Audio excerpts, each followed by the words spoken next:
Nasa Pilipinas pala ang pinakamalaking kaldera sa buong mundo. Ang kaldera ay isang crater or uka, bunga ng isang napakalakas na pagsabog ng bulkan at pinaniniwalaan ng mga dalubhasa ito ay nasa ilalim ng karagatan ng ating bansa. Saan ito matatagpuan sa Pilipinas? Ano-ano ang mga natuklasan ng siyentipiko tungkol sa pinakamalaking kaldera?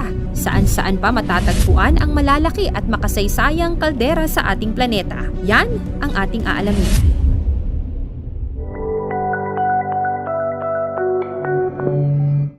Ano ang kaldera? Ang kaldera sa madaling sabi ay isang volcanic crater o bunganga ng bulkan na nabubuo dahil sa malakas na pagsabog nito. Nag-uumpisa ang pagkakabuo ng kaldera sa isang volcanic eruption. Maaaring magkaroon ng malakas na pag-alsa ng lupa sa gitna at hindi sa mismong bunganga ng bulkan. Ang kaldera ay malawak at maaaring magtaglay ng maliliit na bulkan o iba't ibang geological landmass doon.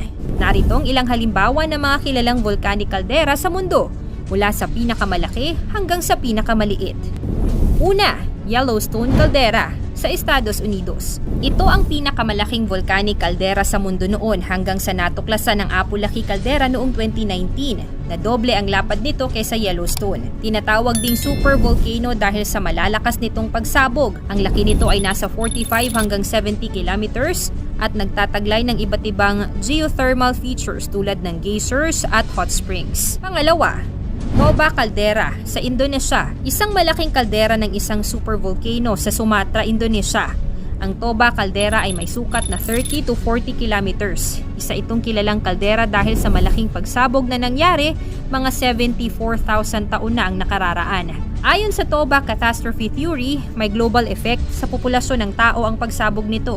Ito ang pumatay sa karamihan ng mga tao na nabubuhay noong panahong yon at nagdulot ng isang bottleneck na populasyon sa gitnang silangang Africa at India. Resulta din ng aktibidad ng bulkan maliban sa kaldera ang pagkakabuo ng Lake Toba na pinakamalaking lawa sa Indonesia at pinakamalaking volcanic lake sa buong mundo na may sukat na 100 km at 30 km na lapad o diametro. Pangatlo, La Garita Caldera sa Estados Unidos. Matatagpuan sa Colorado, USA. Ang La Garita Caldera ay may sukat na 35 to 75 kilometers na may parihabang hugis o oblong shape. Isa itong kilalang kaldera sa likod ng mga pagbabago ng klima na nangyari mga 28 million years na ang nakakaraan. Ang pagsabog na bumuo sa La Garita Caldera ang itinuturing na largest known volcanic eruption sa kasaysayan ng planeta. Dahil sa malawakang sukat at pagguho ng bulkan, inabot ng mahigit 30 years para sa mga siyentipiko na lubusang matukoy ang laki ng kaldera. Itinuturing na isang extinct volcano ang La Garita. Pang-apat, Cerro Galán sa Argentina. Ang Cerro Galán ay isang kaldera sa Catamarca, Argentina. Isa ito sa mga pinakamalaking exposed kaldera sa mundo at bahagi ng Central Volcanic Zone ng Andes. Isa sa 3 volcanic belts na matatagpuan sa Timog Amerika. Sa lapad na 26 hanggang 38 km na hugis, elliptical o pabilog, itinuturing ito bilang isang supervolcano. Meron din itong 7 kilometrong lawa na tinatawag nilang Laguna Diamante na may mataas na arsenic content at 5 beses na mas maalat kaysa dagat, kaya naman paborito itong puntahan ng mga flamingo. Panglima, Valles Caldera sa New Mexico. Ang Valles Caldera or Jemez Caldera ay isang 22 kilometrong malawak na volcanic caldera sa mga bundok ng Jemez sa hilagang New Mexico. Mainit na bukal, ilog, fumaroles, natural na gas seeps at volcanic domes ang makikita sa kaldera. Ang pinakamataas na bahagi sa loob ng kaldera ay ang Redondo Peak, isang 3,430 meters na resurgent lava dome na matatagpuan sa loob ng buong kaldera. Kasama rin dito ang Valle Grande na maaaring puntahan gamit ang isang semento na kalsada. Maraming tribong Native American ang madalas na bumibisita sa kaldera para sa pangangaso at para kumuha ng batong nabuo sa mabilis na paglamig ng lava o obsidian na ginagamit para sa pag-ukit at paggawa ng matatalim na dulo ng sibat at pana.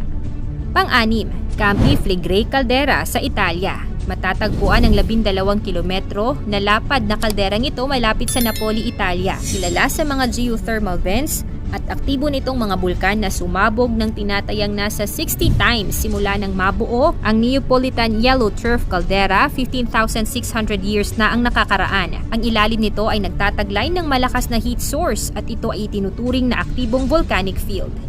Pampito, Santorini Caldera sa Greece. isang kilalang kaldera sa ilalim ng Aegean Sea. Ang Santorini caldera na tinatawag din bilang Thera caldera ay may sukat na nasa 7 hanggang 12 kilometers at may lalim na 300 meters.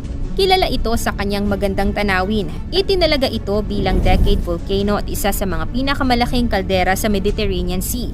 Ang huling pagsabog nito ay nangyari noong 1950. Pangwalo, Askja caldera sa Iceland. Isang malaking kaldera sa Iceland at ang youngest kaldera sa buong mundo. Matatagpuan ang Askja caldera sa gitna ng Vatnajökull Glacier National Park at may lapad na 8 hanggang 11 kilometers.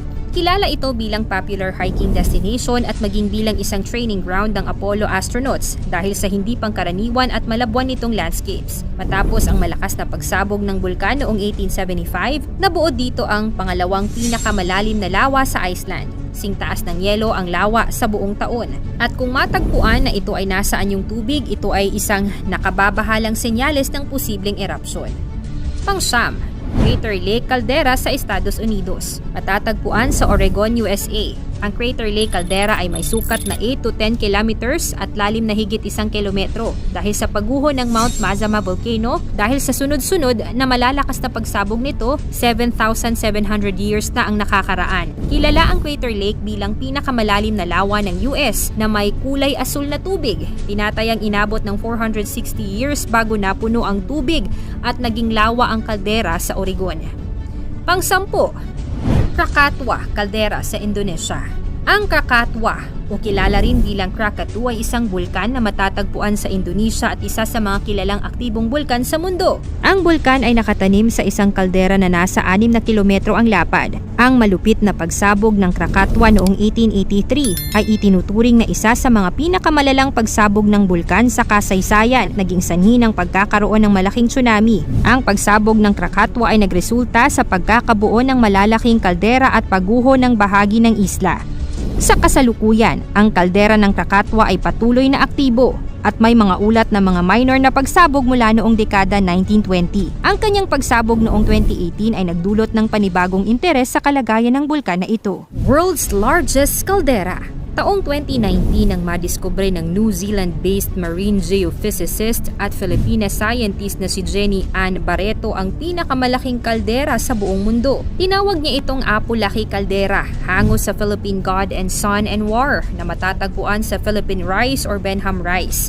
Isang 13 milyong ektaryang underwater plateau o elevated na bahagi ng seabed sa silangang bahagi ng Philippine Sea at kanlurang bahagi ng Luzon, malapit sa baybayin ng Aurora. Ang Apu-Laki Caldera ay may lapad na diametro na 150 kilometers, higit sa 2 beses na mas malaki kumpara sa dating pinakamalaking kaldera ng planeta. Ang Yellowstone Volcano sa Amerika na nasa 60 kilometers lamang ang laki. Ang laki ng ating kaldera ay maikukumpara sa Shield Caldera sa Mars na Olympus Moons na nasa 80 km by 65 km ang laki at lalim. At sa Sacagawea Shield Caldera naman na nasa 150 by 105 km ang kabuuang sukat. Ang underwater volcano na pinagmula ng Apu-Laki Caldera ay hindi aktibo at walang posibleng banta sa paligid nito.